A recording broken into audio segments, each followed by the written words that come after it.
अभी आप गुजरात से हो, अब गुजरात मीन्स बिजनेस, तो आप जॉब में गए कि आप प्रैक्टिस में गए? सर उसका वो जर्नी हमें जानना है। तो मैं आपसे पूछूंगा what is the reason behind no, right? मैं आपके पर्सपेक्टिव को जानने का प्रयास करूँ। और मैं एक चीज और बताऊंगा, जैसे मैंने आपको बताया कि कोई भी डिसीजन मेकिंग प्रोसेस होता है उसमें पॉजिटिव नेगेटिव मैं ये इस तरीके से लेता हूँ। एंड उसके बाद मैं और 3 चीजों के बारे में सोचता हूँ। काफी लोग सही रिसर्च भी नहीं कर पाते, फिर रिसर्च करने वो जाते हैं एक्स, वो पहुंच गए वाई, वो डर के मारे पीछे आ गए। तो आपका क्या एडवाइस है कि how to research perfectly for what is suiting for your practice और बिजनेस? वापस से ये कोई प्लान था ही नहीं, लाइक बिकॉज मैंने अब तक देखा था कि आईसीए में जो भी लोग आते हैं ऐसे पॉलिटिक्स में या सर्विस देने के लिए, ऐसे मोड लाइक सेवा देने के लिए, तो उनका फैमिली बैकग्राउंड बहुत स्ट्रांग होता है। या ह्यूमन क्वेश्चन है, वो सेफ है, आप सीधा उसे लास्ट फेज में क्या करो, अप्लाई करो, जिससे आप और अच्छे डिसीजन मेकिंग पे आ पाओ। तो बहुत बारीकी से आपने समझाया है।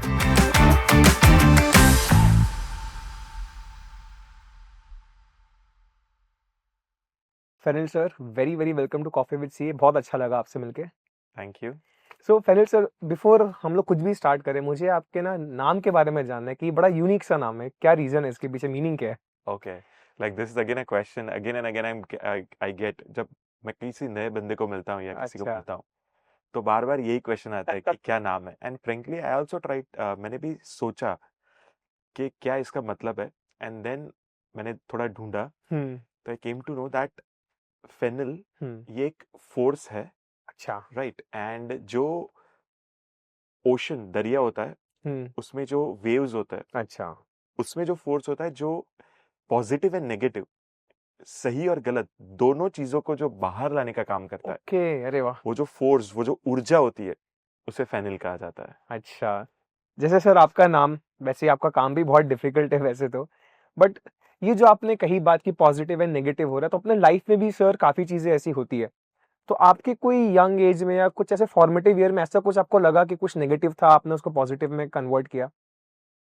ओके, सो हाँ, मैं ऐसा कह सकता हूँ कि लाइक द 10th के पहले, right, I was very introvert, अच्छा। राइट? एंड वो इंट्रोवर्टनेस मुझे ऐसा लगता था कि वो मेरे में एक नेगेटिव साइड है, ओके। राइट?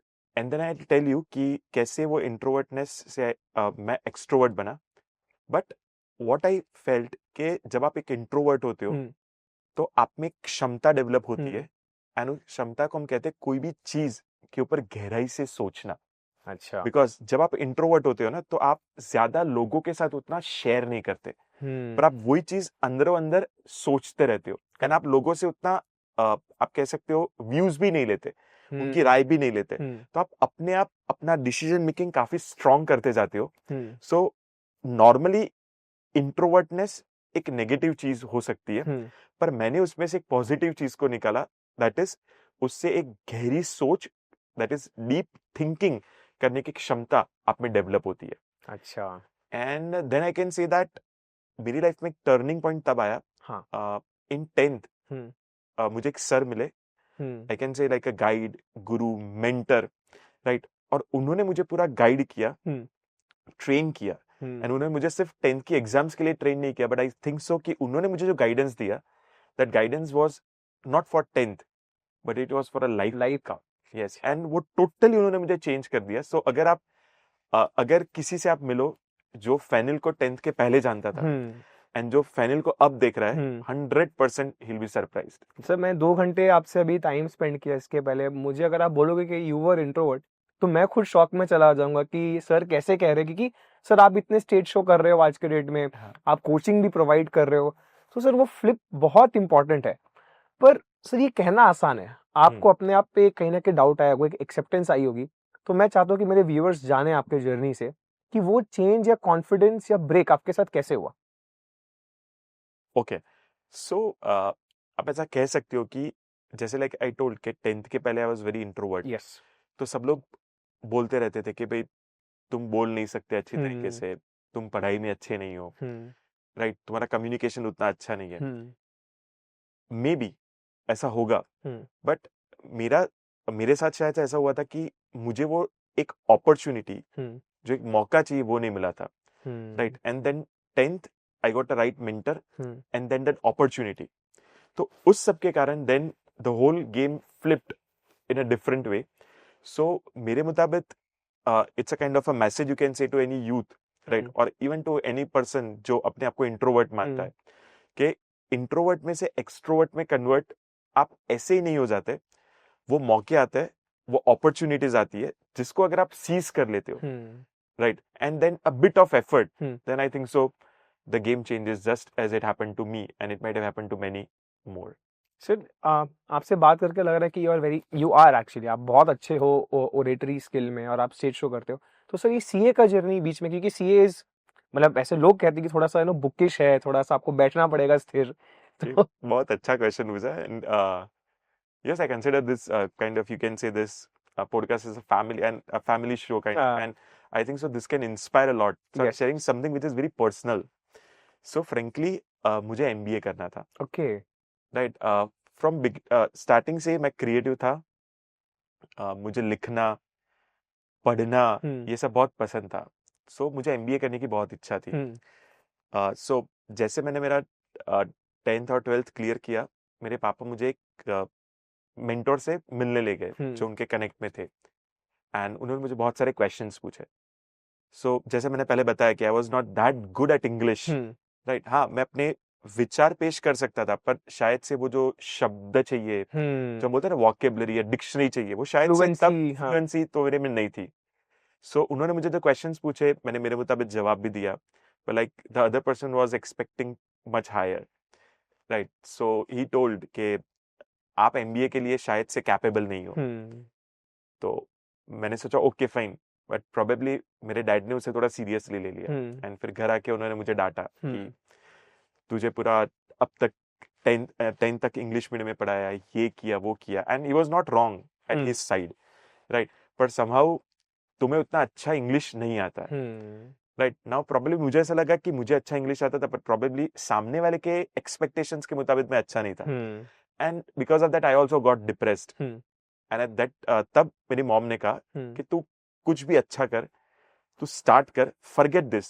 See लाइफ में कई बार हमें ऐसे रिजेक्शंस मिलते हैं. बिल्कुल, right. And CA is known for rejections. CA is known for rejections, yes.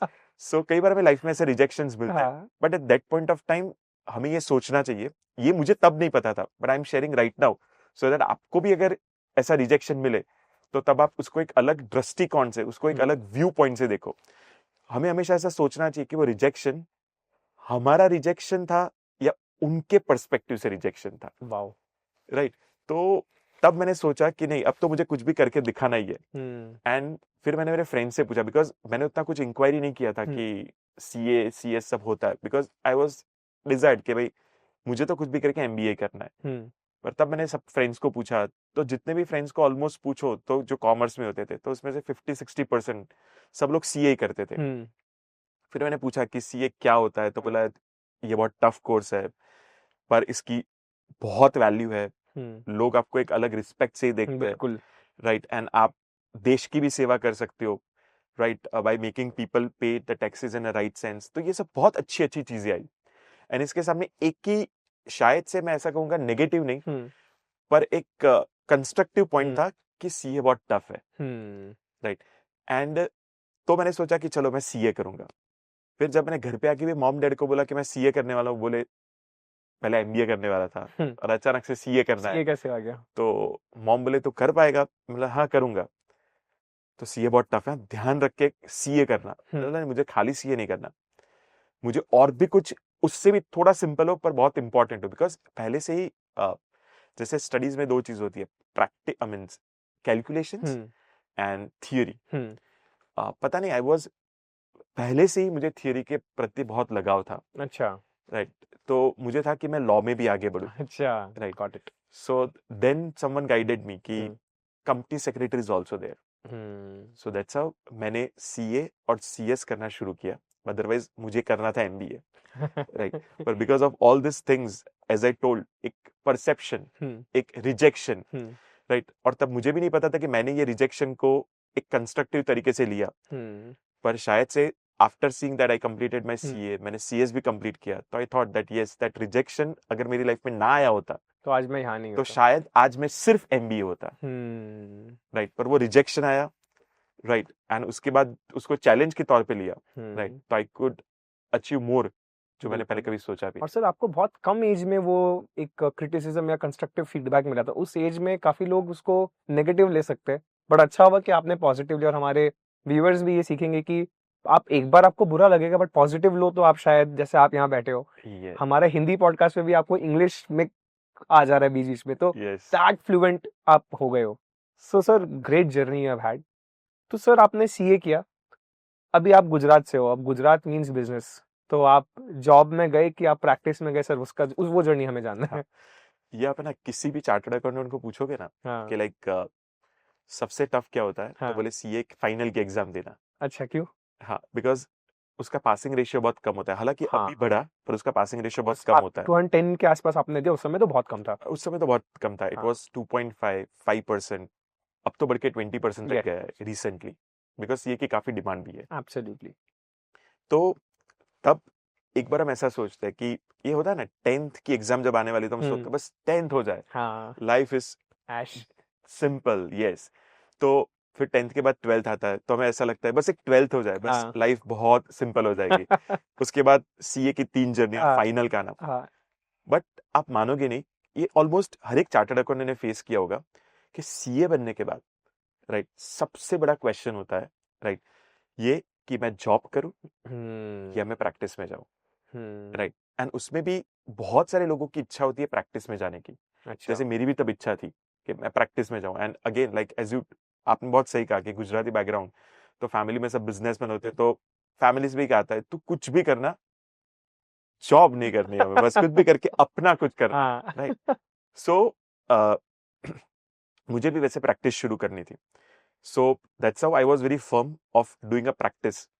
पर तब मुझे ये भी था कि मैं पहले जॉब करूं, थोड़ा एक्सपीरियंस लूं, राइट। बिकॉज काफी चीजें ऐसी होती है कि जो आप बुक में पढ़ते हो, राइट, और जब आप उसे प्रैक्टिकली इंप्लीमेंट करते हो हाँ, तो आपको बहुत कुछ और सीखने मिलता है जो कभी बुक्स बिल्कुल, में से सीखने नहीं मिलता। बिल्कुल। सो वो भी एक नजरिया था। पर फिर मुझे कुछ मेंटर्स ने ऐसा भी कहा कि तू एक बार जॉब में गया ना, एंड फिर तुम्हें जो वहां से एक सेट ऑफ इनकम मिलनी शुरू हो जाएगी, अ हाँ, constant flow of income, correct. Then to migrate या शिफ्ट करना प्रैक्टिस में वो बहुत डिफिकल्ट हो जाएगा। बहुत डिफिकल्ट हो जाएगा। यस, सो फिर मैंने सोचा ओके जॉब करनी नहीं है, आई विल गो, मैं प्रैक्टिस में ही जाऊंगा, राइट। एंड उसके साथ साथ मैंने थोड़ा थोड़ा सीए स्टूडेंट्स को कोच करना भी शुरू किया। अच्छा, दैट्स एंड मैं ज्यादातर लेक्चर्स में उनके साथ बातचीत करता रहता कि आपके पास कोई प्रैक्टिकल सिचुएशन आया तो आपने ऑफिस में कैसे डील किया, nice. And that's how collecting उन सबके experiences, right, I started learning and I started moving into practice. नहीं, इसमें भी सर आपने बहुत मतलब रिसर्च किया, प्रोज एंड कॉन्स, तो वही मैं देख रहा हूँ कि आप कोई भी स्टेप लेने के पहले आपका रिसर्च बहुत तगड़ा रहता है। तो सर अब जैसे टेक्नोलॉजी बहुत बढ़ गया है हमारे सीए प्रोफेशन में, टेक्नोलॉजी लेना एक बात है बट रिसर्च करना अलग बात है। पर सर काफी लोग सही रिसर्च भी नहीं कर पाते, कि रिसर्च करने वो जाते हैं एक्स, वो पहुंच गए वाई, वो डर के मारे पीछे आ गए। सो आपका क्या एडवाइस है कि how to research perfectly for what is suiting for your practice और बिजनेस, आपके पॉइंट ऑफ व्यू से? या कोई भी life decision. Absolutely. Yes, so इसके ऊपर मैं आऊँ उसके पहले आपने जो कहा ना कि आप बहुत अच्छा रिसर्च करते हो, यस, राइट। यस। मेरे मुताबिक ये क्षमता डेवलप हुई because I was introvert to one stage, अच्छा, that deep thought process, okay. Right. तो हमेशा मुझे कोई भी डिसीजन लेना होता तो मैं हमेशा बहुत सारे लोगों से पूछता हूँ ये चीज ना। कोई भी डिसीजन होता है ना उसके लिए या तो आपको हाँ आती है या तो आपको ना आती है, यस। राइट। हाँ आती है तो आई एक्सेप्ट इट, पर जो बंदा मुझे ना बोलता है कि चलो मुझे एक्स वाई जी चीज करनी है, सामने वाला या लेटर से आप मुझे कहते हो कि ये नहीं करनी है, तो नॉर्मली कोई क्या करता है, नहीं नहीं यार, एग्जाम्पल हर्ष ने नेगेटिव का, मुझे उनसे बात नहीं करनी, नहीं नहीं, I take you to coffee date, because आपने मुझे मुंह पे ना बोला, एंड आई आस्क यू क्यों ना, इसके राइट। पीछे साइंस क्या है आपका? साइंस क्या है, I listen to you. Okay. So normally क्या होता है यूथ में भी आजकल देखने मिलता है, अगर आप उन्हें ना बोलो तो तुरंत आपको छोड़ के दूसरे के पास जाएंगे जो हाँ बोलेंगे, राइट। तो मैं आपसे पूछूंगा what is the reason behind no, right.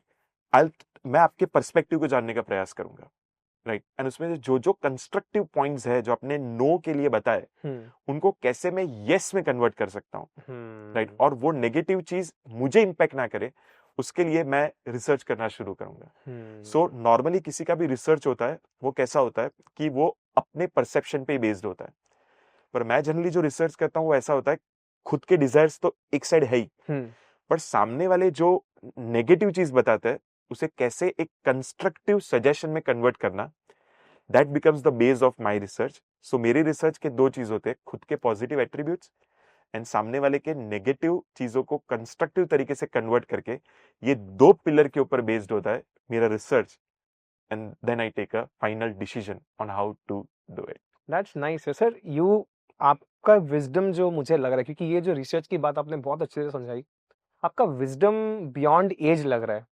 सो उसका क्या रीजन होगा? Do you read a lot? मतलब आप काफी किताबें पढ़ते हो आप? हाँ, उसके पीछे दो रीजन है। हाँ, एक तो books, that is for sure, अच्छा, राइट, एंड अनदर इज एक लेवल के बाद मैं स्पिरिचुअलिटी में ज्यादा मानने लगा। ओके, होता है ना, धार्मिक होना, रिलीजियस होना, एंड स्पिरिचुअल यानी आध्यात्मिक होना। और मैं एक चीज और बताऊंगा, जैसे मैंने आपको बताया कि कोई भी डिसीजन मेकिंग प्रोसेस होता है उसमें पॉजिटिव नेगेटिव में ये इस तरीके से लेता हूँ। ट्रू। एंड उसके बाद मैं और तीन चीजों के बारे में सोचता हूँ, एंड अगर मुझे उस तीन चीजों में अगर हाँ आती है, राइट, तो आई 100% गो फॉर इट। प्लीज बताइए सर। पहली चीज, मेरे पेरेंट्स को वो एक्सेप्टेबल हो, राइट, बिकॉज कई बार कैसा होता है हम कितने भी आगे बढ़ जाए, राइट, पर उनका जो सिक्स्थ सेंस होता है या उनका जो नॉलेज एंड एक्सपीरियंस होता है वो हमारे लिए कभी बुरा नहीं हो सकता। तो मैं उनको पहले पूछता हूँ। एंड आज तक कई बार ऐसा हुआ कि मुझे एक चीज करनी और मेरे पेरेंट्स ने ना बोल दिया, तो मैं ऐसा नहीं समझूंगा कि गलत है, मैं सामने से उन्हें और एक बार मेरे साइड से प्रेजेंट करूंगा कि भाई मुझे इस रीजन से ये रीजन चाहिए, फिर भी मुझे ना बोल रहे, तो मैं किसी और के थ्रू, कई बार आता है ना कि पापा मेरी बात नहीं मानता फॉर एग्जाम्पल, और उनके फ्रेंड की बात मानते थे, हाँ, फ्रेंड के थ्रू कन्विंस कराऊंगा। फिर भी अगर वो नहीं मान रहे ना, तो 100% I will not do that. Okay, right, because वो चीज पूरी कायनात के लिए सही हो सकती है, आपके लिए पर गलत है। मेरे लिए गलत है, because that my parents can feel that. So मैं हमेशा पेरेंट्स को एक बार पूछ लेता हूँ। सेकेंड, मैं हमेशा देखता हूँ कि मेरे लिए ये प्रोग्रेसिव है कि नहीं है, यानी मेरी लाइफ में ये पॉजिटिवली, पैसों की बात ही नहीं करनी है, पॉजिटिवली मेरी लाइफ में क्या चेंज ला सकता है, इफ उसमें भी टिक लगता है, right. And the last is, ये चीज करने से पब्लिक एट लार्ज को कोई नुकसान तो नहीं हो रहा। अगर उसमें भी टिक लग जाता है कि no no it is not harmful, ये नुकसानकारक थोड़ा भी नहीं है, थोड़ा भी हानिकारक नहीं है, तो फिर कितना भी रिस्क क्यों ना हो, मैं उसमें आगे बढ़ता हूं। So that's how I take. नहीं सर, ये सही में यू मतलब आप बहुत वाइज लग रहा है आपसे बात करके। सो मैं भी बहुत सारे इनपुट्स देता हूँ, बट हियर आई एम, मैं बहुत ध्यान से सुन रहा हूँ आपकी बातें। So for me also it's knowledgeable. Thank you. तो सर, आईसीआई के इन्वॉल्वमेंट में आपसे जाना था कि आप अपना प्रैक्टिस कर रहे थे, आप अपने खुद के स्पिरिचुअल लाइन में थे, फिर आईसीआई में जैसे आपका एक्टिव इन्वॉल्वमेंट है, उसके पीछे जर्नी का क्या कारण है सर? हाँ, उसके पीछे ऐसा था, लाइक वापस से ये कोई प्लान था ही नहीं, लाइक बिकॉज मैंने अब तक देखा था कि आईसीए में जो भी लोग आते हैं ऐसे पॉलिटिक्स में या सर्विस देने के लिए, आई से मोड लाइक सेवा देने के लिए, तो उनका फैमिली बैकग्राउंड बहुत स्ट्रांग होता है। उनके फैमिली में बहुत बड़ी फर्म्स होती है, फैमिली में काफी सारे चार्टर्ड अकाउंटेंट्स होते हैं, पर मेरे फैमिली में कोई नहीं था। अच्छा, आप पहले थे? हाँ, मैं पहला था। बस मैंने एक स्टूडेंट्स कॉन्फ्रेंस अटेंड की, राइट, एंड उसमें सारे स्पीकर्स को देखा, बहुत अच्छा अच्छा बोल रहे थे, राइट, तो that's how I decided that I also want to be like them, मुझे भी उनके जैसे बनना है। तो ये है क्या, तो कोई कहता है ये रीजनल काउंसिल मेंबर है, ये सेंट्रल काउंसिल मेंबर है, तो मैंने सोचा चलो मैं भी ऐसा कुछ करना चाहता हूँ। एंड तब तो मैं स्टूडेंट था, पर फिर तब से हमारे स्टूडेंट का भी एक सीए स्टूडेंट्स एसोसिएशन होता है। अच्छा, तो मैंने उसमें एक्टिव इन्वॉल्वमेंट लेना शुरू किया। So I started serving CA profession students in 2007। Okay, काफी टाइम जब मैं पढ़ रहा था, तब से लेके फिर मैं भी आईसीआई के अंदर एक्टिवली इन्वॉल्व हूँ। Then I contested for managing committee, फिर चेयरमैन बना, and now into regional council. Oh, that's great sir. Yes sir, आपसे आपके बारे में मुझे और भी पता चली कि आप एआई में बहुत स्ट्रांग है। Like AI is a keyword अभी, बट एआई सबके लिए चैट जीपीटी तक ही रुक जाता है। मुझे मालूम है कि उसके बियॉन्ड भी काफी दुनिया है, और आप ऑब्वियसली और भी इसमें अच्छा इनपुट दे सकते हो। तो आई वांट कि आप हमारे व्यूअर्स को इसमें और एजुकेट करें with CA and with regular usage also. Okay, so आपने एआई की बात कही, राइट। अब नॉर्मली चार्टर्ड अकाउंटेंट होते हैं ना, वो उतने टेक्नोलॉजी को पसंद नहीं करते, हाँ, राइट। ये उनके लिए एक चॉइस नहीं होता, एक कंपल्शन होता है। Got it, right.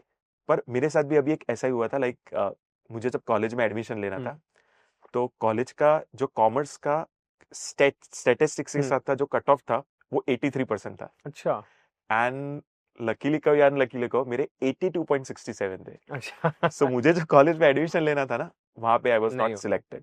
पर हाँ, अगर मुझे वहां जाना हो तो I can take commerce with computer.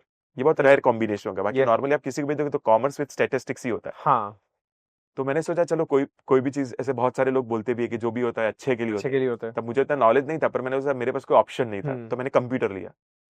From that point of time मैं था कॉमर्स में, हम्म पर मुझे टेक्नोलॉजी के रिलेटेड एक अलग ही लगाव सा था, हम्म राइट।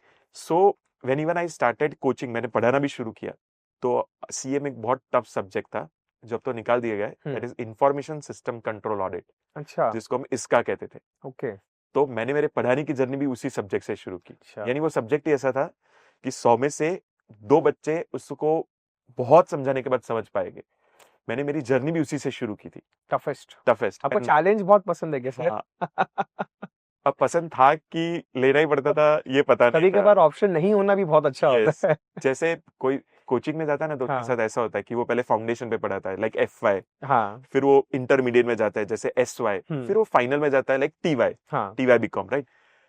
मैंने मेरी कोचिंग जर्नी शुरू की थी फाइनल से। उल्टा चालू किया हाँ, आपने। Then after coming to final, accepted, हाँ फिर मैं आया सेकेंड लेवल पे, then I came to first level. Got it. So सब कुछ आई थिंक सो उसी तरीके से डेस्टाइंड था हाँ शायद से, एंड जस्ट मैं मेरा एफर्ट्स करता गया, hmm and the thing started happening. So again coming back to your point hmm कि टेक्नोलॉजी, तो पहले से ही मुझे उसमें एकदम लगाव था। हम्म सो टेक्नोलॉजी, ऑटोमेशन, मैं मेरे ऑफिस में मेरे आर्टिकल्स को सबको ये प्रीच करता रहता था, और ज्यादातर पढ़ाता भी जब था तो बच्चों को कहता था कि मॉड्यूल्स तो है ही आपके पास, पर आप पीडीएफ में से कैसे शॉर्ट एंड नोट्स बना सकते हो, आप पीडीएफ को कैसे ऑडियो में कन्वर्ट करके रिवाइज कर सकते हो, ये सब चलता था जब एआई नहीं था। And then AI came.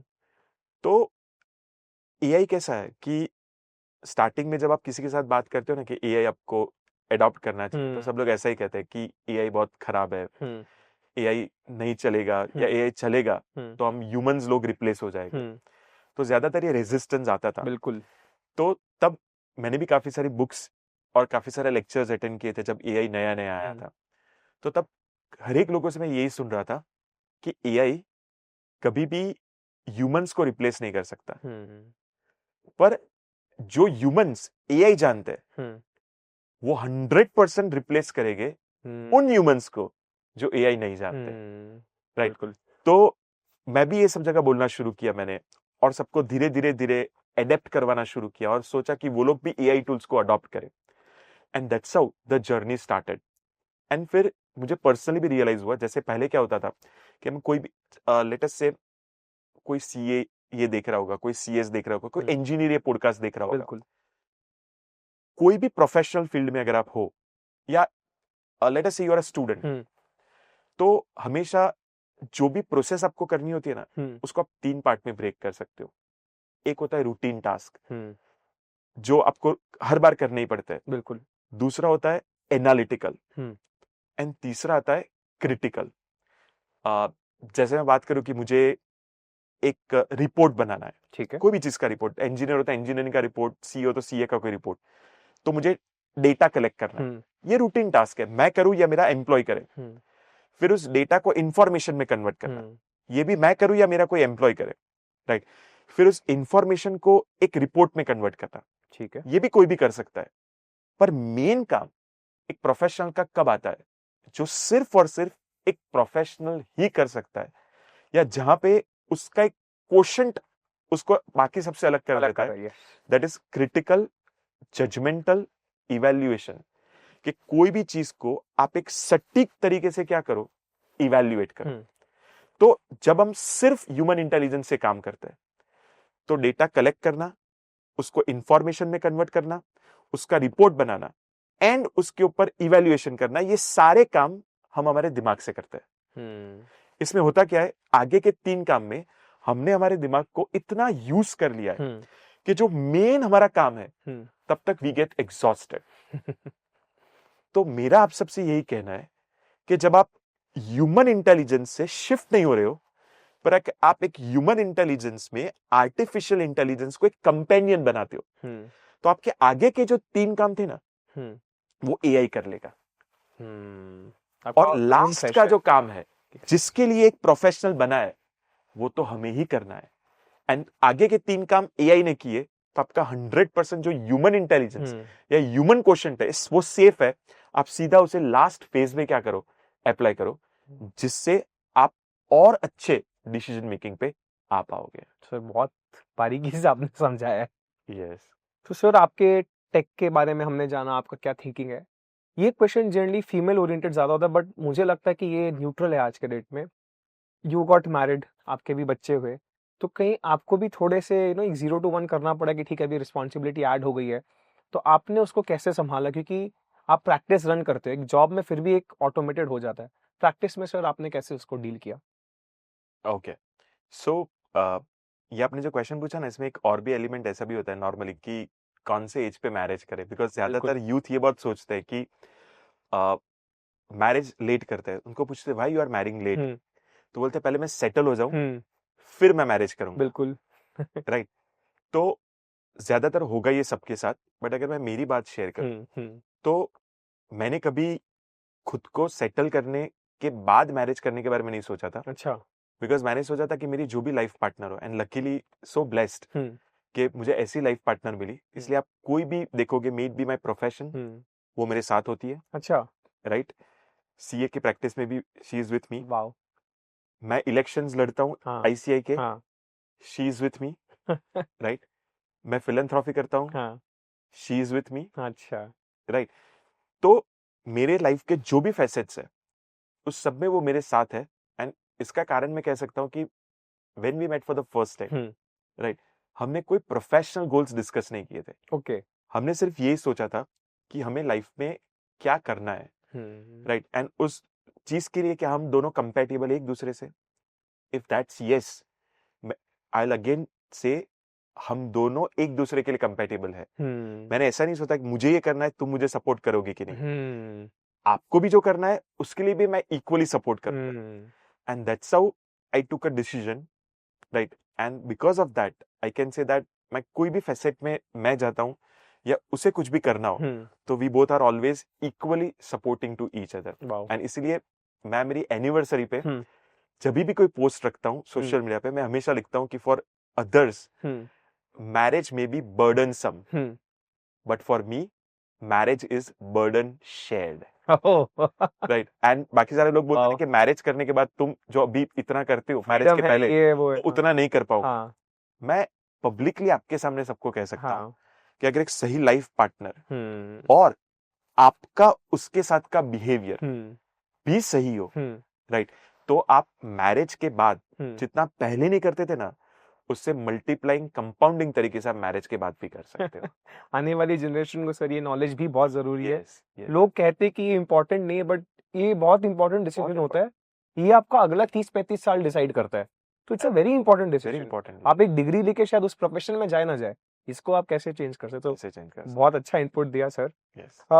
Philanthropy की आपने बात करी, ये जनरली हम देखते हैं मीडिया में, न्यूज चैनल में कि 55+, 60+, you will pass for 25 also. तो आप इस कम उम्र में सर इसके बारे में हमें जानना है, ये बहुत इंटरेस्टिंग लग रहा है मेरे को।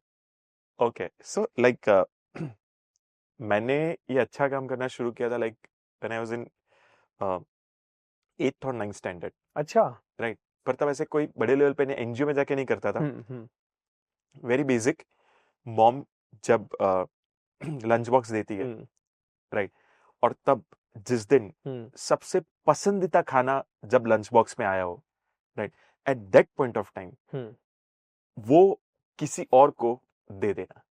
राइट। बिकॉज मेरा मानना ये है, जब मैंने स्पिरिचुअलिटी में भी गया तब ये पता नहीं था, राइट, पर जो चीज आपको पसंद हो ना वो जब आप देते हो, एंड दूसरा जब वो देने के बाद आपको खुद एक स्कैर्सिटी फीलिंग आनी चाहिए कि ये मेरे पास नहीं है और मैं किसी को दे रहा हूं, that is I think so the right meaning of charity.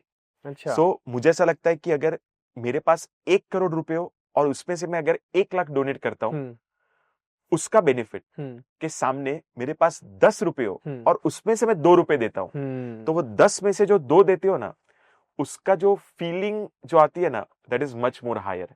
सो मैं जब ये सब करता था तो मेरे अब दुनिया का तो छोड़ो, फैमिली में से कई बार लोग ऐसा बोलते थे, भाई तू पहले खुद सेटल हो फिर लोगों के बारे में सोचना, राइट।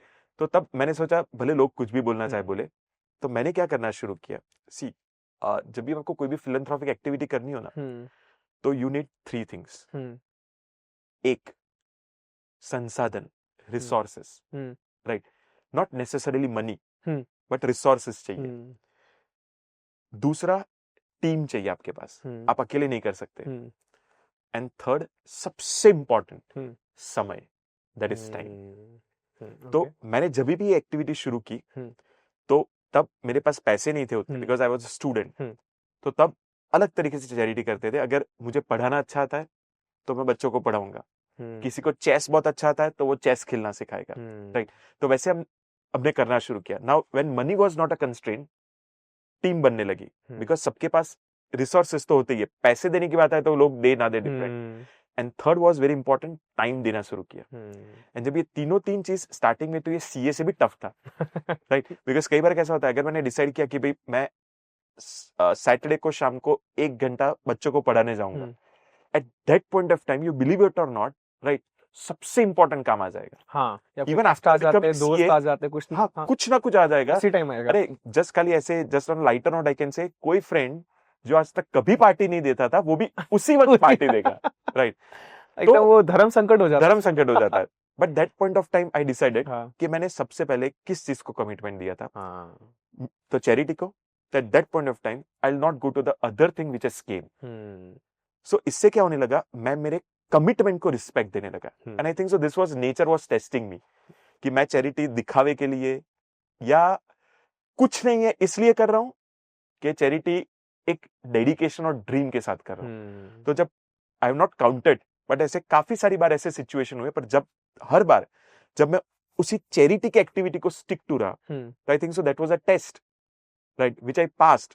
एंड उसके बाद ऐसा होने लगा कि जब मुझे चैरिटी करनी हो और मैं डिसाइड करूं कि मैं ये टाइम पे चैरिटी इन द सेंस कोई भी अच्छा काम करूंगा, बिल्कुल। तो वो शाहरुख खान एक मूवी में, कौन सा मूवी था, कि पूरी कायनात, हाँ, जब किसी चीज को दिल से चाहो तो पूरी कायनात तुम्हें उसको मिलाने में लगा देती है। इस मूवी में मैंने सुना था, राइट। वो मुझे फील होने लगा कि जैसे for example if I have some meeting, right, and at that point of time कोई कॉल आता है कि भाई आपको ये स्लम एरिया है, वहां पे ये 2 बच्चे हैं, उनका पढ़ाई का है, उसको देखने के लिए थोड़ा जाना पड़ेगा, उनके पेरेंट्स को मोटिवेट करना पड़ेगा। तो मेरे पास 2 ऑप्शन थे, एक वहां 2 बच्चों के लिए जाऊं या यहाँ मीटिंग को रीस्केड्यूल करूं। फ्रेंकली आई से, वो मीटिंग अपने आप रीस्केड्यूल हो जाती थी, मुझे कुछ करना ही नहीं पड़ता था, and I was able to go to that charitable activity. So I think so पहले जो मैंने टाइम को जस्टिस दिया या कमिटमेंट को जस्टिस दिया, तो that was a test, and after that I succeeded. And फिर जो भी चैरिटी एक्टिविटी करनी हो, वो करने के लिए जो कुछ भी चाहिए, आपको ऑटोमेटिक भी चाहिए, तो वो सब आ जाते थे। सो आई कैन से दैट मैं या कोई भी फिलैंथ्रोपिस्ट होगा ना, कोई बड़ा काम नहीं कर रहा, खाली जरूरतमंद और यानी नीड एंड रिसोर्स, ये दोनों का एक ब्रिज बनने का काम बस जस्ट कर रहा है। सर, इससे एक बात समझ में बहुत अच्छे से, और हमारे व्यूअर भी अग्री करेंगे कि जरूरी नहीं कि आपको करोड़पति होना चाहिए फिलैंथ्रोपी स्टार्ट करने के लिए। आप अपने प्रेजेंस के साथ, टाइम के साथ भी आप वहां पे बदलाव ला सकते हैं, अगर आपके मन में सही इच्छा हो। सर, ये एंगल मुझे जान के और हमारे व्यूअर्स को जान के जरूर बहुत अच्छा लगेगा। अब सर, जैसे फिलैंथ्रोपी भी एक काइंड ऑफ टाइम का आउटसोर्सिंग, एनर्जी का आउटसोर्सिंग है। अपने हमारे प्रोफेशन में भी outsourcing is the keyword, I won't say keyword, अब वो बहुत इंपॉर्टेंट हो गया, और गुजरात में खासकर मैंने देखा है आउटसोर्सिंग बहुत प्रचलित है। आपका क्या कहना है उस पर, आप क्या व्यू दोगे उसमें? एकदम सही बात है। लाइक इसमें अभी क्या हो रहा है, लाइक कोई भी आउट ऑफ इंडिया आप देख लो, कोई भी ग्लोबल कंट्री, आप कोई भी बाहर का देश देख लो, वहां पे जो यूथ है एंड उसकी कंपैरिजन में जो इंडिया में जो यूथ है, राइट, तो Indian youth is far talented, dedicated and result oriented, hard working. तो ये चीज तो निश्चित है कि बाहर से काम आउटसोर्स होकर यहाँ पे आएगा, राइट। एंड जैसे हमारे प्राइम मिनिस्टर नरेंद्र मोदी का भी ड्रीम है कि India should become the GCC, yes, a word more than outsourcing, global capability centre, yes, कि वर्ल्ड के कोई भी कोने में पेन से लेके पिन से लेके पिज्जा सेल हो, कोई दिक्कत नहीं है, पर उसका अकाउंटिंग जो है वो इंडिया में होना चाहिए, राइट। अकाउंटिंग जड़ इंडिया हो जाना चाहिए, इंडिया हो जाना चाहिए। तो ये सब चीजों के कारण जब गवर्नमेंट भी इतना पीछे लगी हुई है, तो I think so India is to grow right into a outsourcing hub of the world. But यहाँ पे मैं दो चीज बताना चाहता हूँ कि इंडिया ही नहीं है जो आउटसोर्सिंग में आगे जा रहा है। अच्छा। There are other countries like Philippines, right, they are also going ahead with outsourcing, GCC. तो अगर उसमें हम कंपिटिटिव है, पर अगर हमें ज्यादा कैपेबली कंपिटिटिव बनना हो तो मेरे मुताबिक हमें अकाउंट्स तो अच्छा आना ही चाहिए, राइट, पर उसके साथ साथ communication, time management, technology and थोड़ा लीगल नॉलेज उस देश का। अच्छा। तो अकाउंट्स के साथ साथ अगर आप ये चार चीजें और मर्ज कर देते हो तो हमें कोई आउटसोर्सिंग का ग्लोबल हब बनने से रोक नहीं सकता। एंड दूसरा, कई लोग जो ये देख रहे हैं वो ऐसा भी सोचेंगे कि मुझे तो अकाउंट्स उतना नहीं आता यार, I am not belonging to commerce field. तो आउटसोर्सिंग का मतलब सिर्फ अकाउंटिंग तक ही सीमित नहीं होता। अच्छा। राइट, आउटसोर्सिंग कोई भी क्षेत्र में हो सकता है। जैसे आईटी फील्ड में भी आउटसोर्सिंग हो रहा है कि यूएस की कोई सॉफ्टवेयर कंपनी है, उसके सॉफ्टवेयर यहां बन रहे हैं, राइट। तो ऐसे आउटसोर्सिंग कोई भी फील्ड में हो सकता है।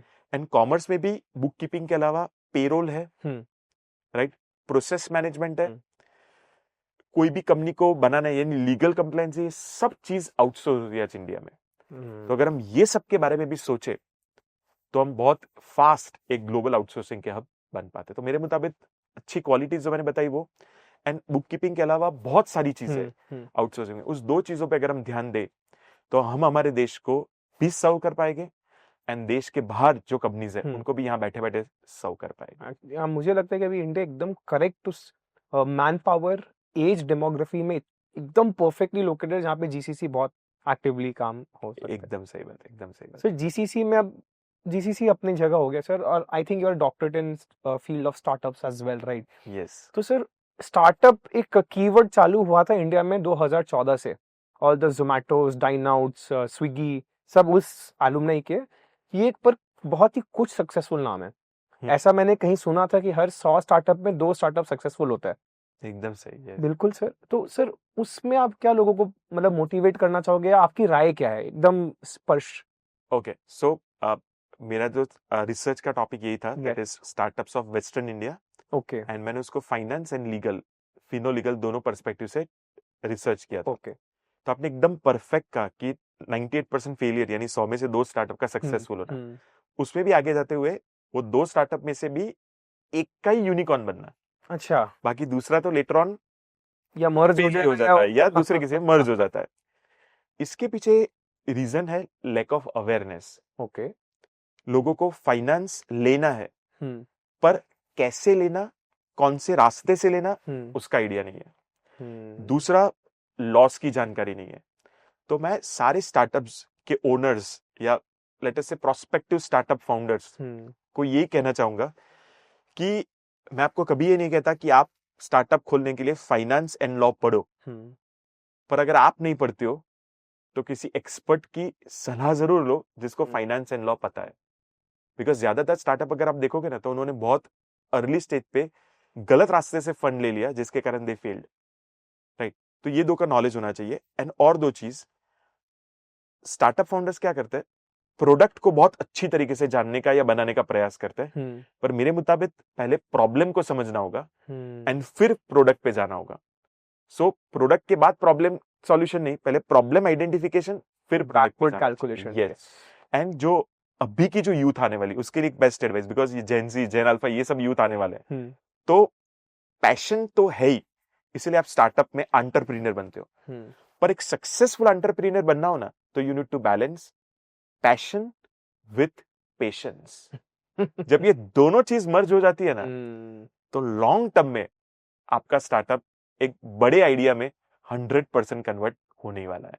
सर आपसे बात करके एक्चुअली आप जैसे समझा भी रहे ना, उससे भी एक आपने ऐसे कहा ना पेशेंस, तो वो पेशेंस एक्चुअली दिख रहा है कि एक ठहराव दिख रहा है अगर मैं बोलूँ तो। क्या आप हमेशा से ऐसे थे कि उसमें भी कुछ टर्निंग पॉइंट था या फिर एक्सपीरियंस के साथ वो आता है?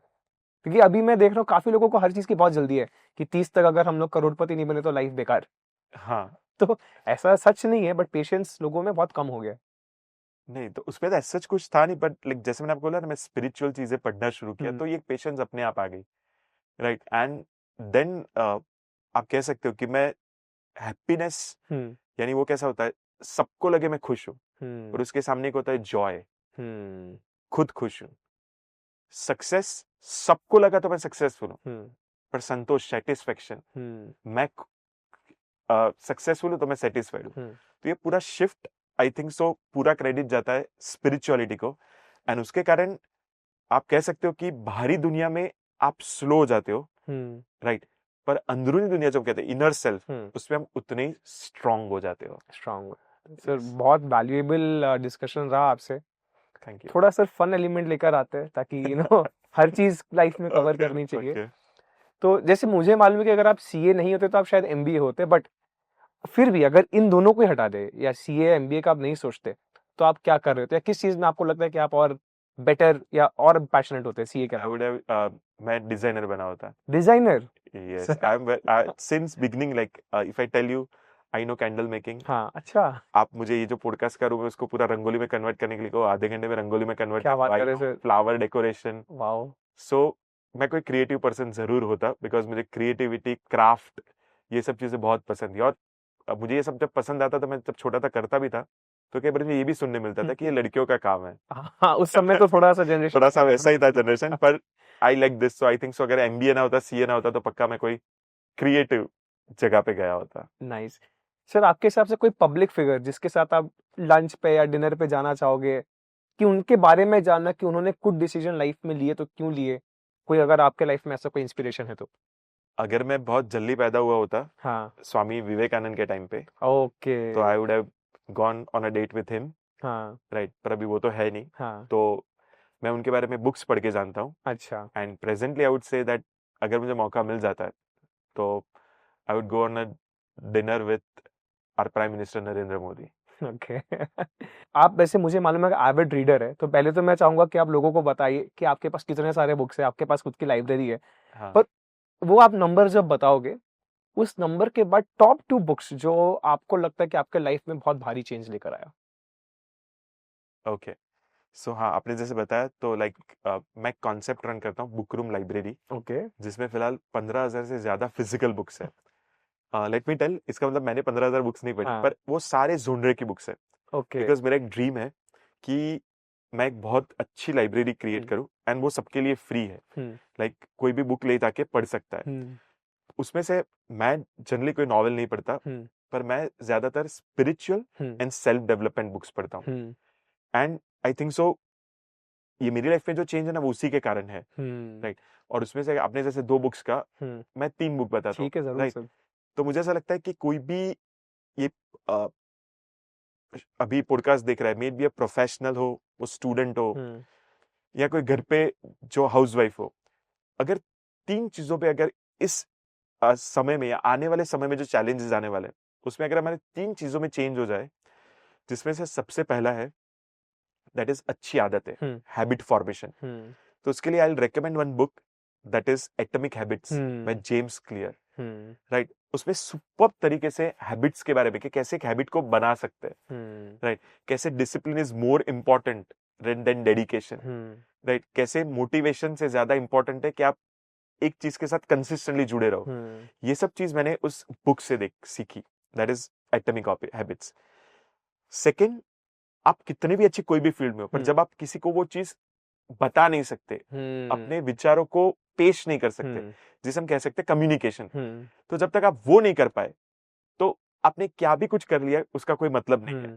तो कम्युनिकेशन के लिए, and again one of the journey from intro to become extro, that is very old book, that is how to win friends and influence people, Dale Carnegie. By Dale Carnegie. हाँ, yes, मैंने भी पढ़ा है वो। ये book भी बहुत impact कर गया मेरी लाइफ में। And the third very important is, हम कुछ भी करें, बदलाव लाना पड़ता है। तो एक बहुत अच्छी बुक है डॉक्टर कैरोल की, right, that is mindset, the new psychology of success, right. ये भी मैंने बुक पढ़ी थी, और इसमें काफी सारे से फंडास थे, राइट, जो एकदम हम कह सकते हैं ना, माइंड बोगलिंग फंडास थे, राइट, जो आपको चेंज के साथ एडेप्ट और एडॉप्ट और एडवांस तीनों करने में हेल्प कर सकता है। तो वो ये बुक थी। तो I will recommend to everyone कि आप बहुत बुक्स पढ़ो, पर अगर पढ़ने की शुरुआत कर रहे हो हम्म तो ये 3 बुक्स जो है आई think so they will be a game formative, changer. बहुत अच्छा। या सर जेन्युइनली बहुत अच्छा लगा आपसे बात करके, क्योंकि जनरली प्रोफेशन के बारे में सब सॉलिड होते हैं, बट आपने जो लाइफ एडवाइस दिया, आई थिंक मुझे personally, I am the first listener, मुझे तो बहुत चेंजेस लगे, and I am sure viewers को भी अच्छा लगेगा। तो बहुत अच्छा लगा आपसे मिलकर कॉफी विद सीए में। Thank you.